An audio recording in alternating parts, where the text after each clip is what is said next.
I wrote a program that takes every thumbnail from a YouTube channel of your choosing and blends them into one image. Stick around if you want to see what it does with your favorite channels, but here's how it went down. Have you ever seen a keypad with a few of the numbers rubbed off, or a keyboard with the same problem? Maybe even a statue where the aging has been hindered in specific areas. The keypad can show us that your password is just 1234. The keyboard can prove that you play a bit too many video games. But the statues, even dogs made of bronze deserve pats, okay? So why am I talking about this in a video about thumbnails? Well, when I started making this video, I was trying to see what kind of details YouTubers use the most in their thumbnails. With any amount of time on the platform, as long as you aren't exclusively watching shorts, you might start to notice that every channel seems to have its own style of thumbnail, like Mr. Beast, Ew, or Game Theory, or maybe even a channel like Kurzgesagt.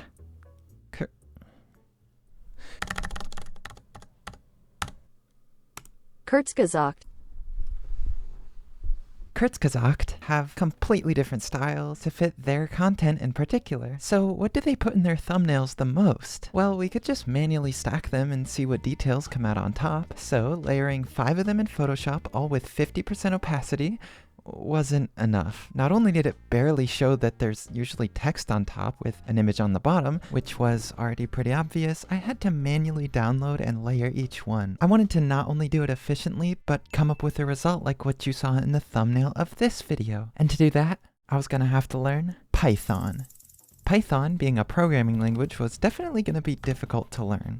But with some HTML and CSS knowledge in the back of my brain somewhere, I figured I would at least give it a try. Now, I know better than to bore you with details of code in a YouTube video, so I'm just going to give you a quick rundown that even me 6 months ago could understand. So I use this thing called YTDLP, which can download YouTube thumbnails, to do so with every thumbnail from any channel. Every YouTube channel has an ID, and if you replace the C in this link with a U, you get a hidden playlist with every single one of their videos. When I define the IDs and how many videos to scrape for each channel, the program will go through that process and then blend them. One moment. Boneless chicken. The other super important library I used was NumPy, which is needed to blend the thumbnails together, but I can feel your attention span crumbling as we speak, so let's look at some results. Boom! Yeah, my first attempts were kind of bad. When I tried to download thumbnails, it also threw in a bunch of random frames from a bunch of random YouTube shorts. So I added a minimum video length, but after trying to combine a lot more thumbnails at once, this happened. So I added a crop function and made sure that every thumbnail was the same size. And even though that wasn't the last of my coding problems, I started to find what kind of secrets YouTubers hide in their thumbnails. But before I show you the results, which I'm sure you're going to want to see, I need you to go down and hit the subscribe button. I'm trying to hit 100,000 subscribers by the end of the year, and knowing my upload schedule and the amount of time it takes to make these videos, this might be one of my last chances to ask you before 2026. So, did you do it? Good. Throughout the course of this project, I ended up blending about 32 different channels' thumbnails into 32 different merged thumbnails. They all had unique looks, but I was able to sort them into 5 different categories depending on how well they used brightness, faces, symbols and shapes, text, or logos. The idea with recurring brightness levels is that any given channel will have a specific area in their thumbnail where the brightest images reside, and to my surprise, out of 32 different channels, there was only one that had a prominent example of this. And of course, it was Kurzgesagt. After blending together every single one of their thumbnails, I was able to see a pretty obvious vignette, which draws the eye into the center subject. You can also see that they pretty much always put text right here, and something I found interesting was that the average color in the darker areas of their thumbnails turned out to be purple. Traditionally, if by any color, darkness is represented by purple, and on a channel where every thumbnail uses highly saturated colors, it's understandable that instead of using black to represent darkness, they choose purple. Okay, now can we please stop talking about this channel? I'm tired of having to pronounce their name.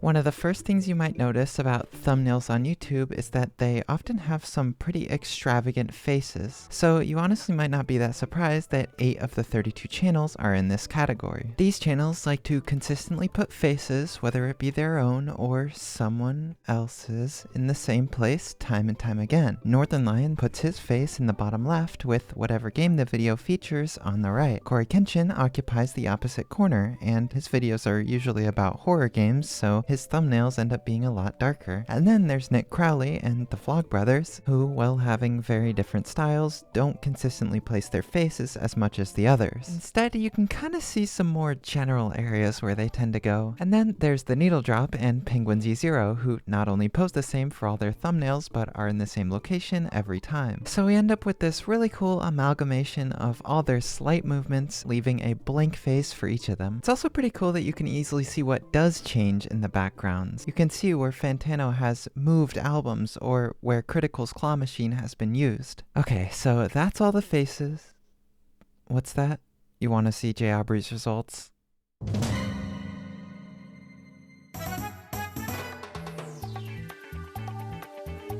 The reason I put symbols and shapes into one category is that some symbols have the same use as shapes. Daily Dose of Internet loves using this dividing line that shines through in the blended version, and in the same vein, Lazy Matman loves using this arrow symbol that serves the same purpose. Isaac Y uses this recording symbol and Discord logo, and Tom Scott grew out of this sidebar and corner thing, so it's a little less pronounced in his blended version. But the final two in this category that are actually very similar are Ryan Trahan and Ludwig. Both channels ended up being the only two that prominently featured a little symbol that housed numbers. These numbers would show what episode of a series they were on. Of course, Ryan Trahan popularized this idea, and then Ludwig, who loves to yoink and twist ideas, did the same thing.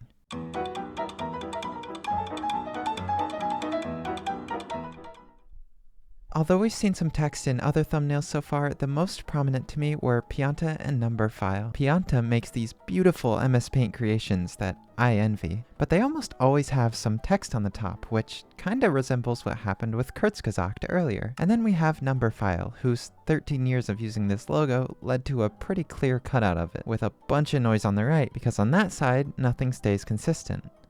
Wait, that feels oddly familiar. Must have been the wind. Finally, for logos, I came up with 9 channels that showed a consistent use of a brand identifier, whether that be an actual logo or something like this. And here's where I want to talk about the main point of this video. What makes these borders so successful? I mean, they don't even do anything at all, do they? Well, obviously you can't attribute all of the money these channels made to a line of pixels around their thumbnails borders, but I'm willing to bet that it's more than you think. Thumbnail borders are like a cleaner form of slapping your logo on top to make it recognizable. But the reason I think borders are better is because they don't alienate new viewers. I think a good example where I've experienced this firsthand is Vinesauce. I am aware that people love this channel, and I'm sure I would enjoy the content, but every time I come across these thumbnails where half of the real estate is taken up by this massive logo, I simply feel like I'm not a part of the team. Anyway, let's talk about some other logo strategies that YouTubers like to employ. Vanoss Gaming has used a rainbow gradient in the background for 15 years at this point. Initially, I wasn't able to merge all the over 2,000 thumbnails on his channel because Google got mad at me, but with a little help from the GOAT, I was able to fix my code and find that the majority of the time, Vanoss's rainbow background will go from yellow to purple. Now with those, honestly, cooler options out of the way, let's look at some of the actual logos. Like Game Theory, who put their logo in the top right the most, either big or small, and then occasionally it ends up in the opposite corner. It's interesting though how they disproportionately leave out the bigger version of the logo in the bottom left, opting to use the small size if at all. And we can see this through the opacity of each logo. The more opaque, the more they use it. Anyway, we also have Taskmaster, and then Colin and Samir, who stopped putting their logo in their thumbnails years ago, so it's a little faded. And then finally, Un Mundo Inmenso, who are the undisputed champion of this category, having their logo in the exact same spot of 280 videos without any size change or variation whatsoever. You know who I can't say the same about though? I have an issue with Minecraft. It's not the Hoglin hitbox.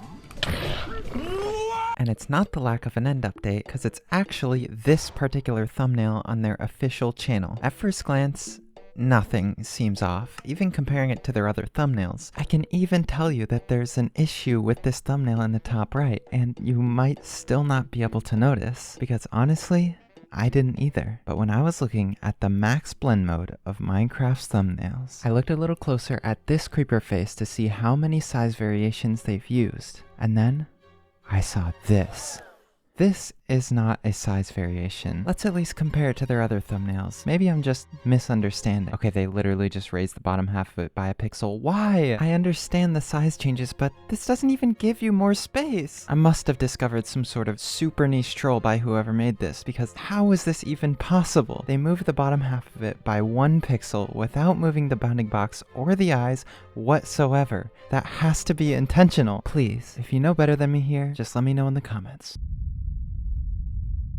The secret 6th category is reserved for just one of the 32 channels I took a look at. After 15 years, to this day, he is still as consistently inconsistent as ever. And what's cool to me about this one is that you still know a Vsauce thumbnail when you see it. After 2 years of hiatus from long-form content, he uploaded a video called All the Ghosts You Will Be. The first thing I thought when I saw the thumbnail was that Vsauce finally uploaded. I didn't have to glance at the channel name, I didn't even have to read the title. There's just something about the way that Michael packages his videos that is instantly recognizable, even if it's a picture of a chair. So when you merge all of his thumbnails into one image, you get this beautiful, completely random looking pattern of noise. Sometimes, if your videos are just that good, you can use whatever thumbnail and title combination you want. Thanks for watching all the way to the end. When I posted about this on Twitter to the tune of 400,000 likes, lots of people were asking me to do other channels, and I want to hear your suggestions in the comments below. If you're looking to download the script, I'll get that down in the description as soon as I figure out how to put it on GitHub. Also, I have a second channel now where I want to try kind of lower effort videos in between the longer uploads. For the first one, I want to try out the code on channels that you guys suggest, so go down in the comments, let me know what channels you want me to try out this code with, and then go subscribe to my second channel and expect a video soon. Thank you, Temptaser, for being a member. I'll see you in the next video.